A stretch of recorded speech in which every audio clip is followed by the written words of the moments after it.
জুলাই অভ্যুত্থানে নেতৃত্ব দেয়া ছাত্র নাগরিকদের আত্মপ্রকাশ করতে যাওয়া রাজনৈতিক দলের নাম জাতীয় নাগরিক পার্টি। নতুন এই দলটির নেতৃত্বে থাকছেন তথ্য উপদেষ্টার পদ থেকে পদত্যাগ করা নাহিদ ইসলাম। সাবেক প্রধানমন্ত্রী শেখ হাসিনার পতনে তিনি এক দফার ঘোষক এবং জুলাই আন্দোলনের গুরুত্বপূর্ণ সমন্বয়ক। জাতীয় নাগরিক কমিটির বর্তমান সদস্য সচিব ও ডাকসুর সাবেক নেতা আখতার হোসেন নতুন দলটির সদস্য সচিব হচ্ছেন।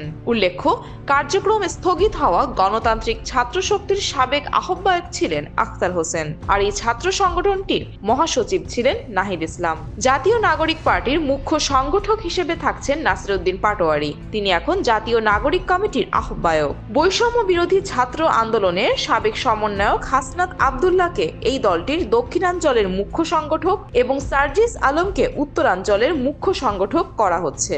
আগামীকাল শুক্রবার জুম্মার নামাজের পর সংসদ ভবনের সামনে মানিক মিয়া অ্যাভিনিউতে জমায়েতের মাধ্যমে বহুল কাঙ্ক্ষিত দলটির আত্মপ্রকাশ ঘটবে।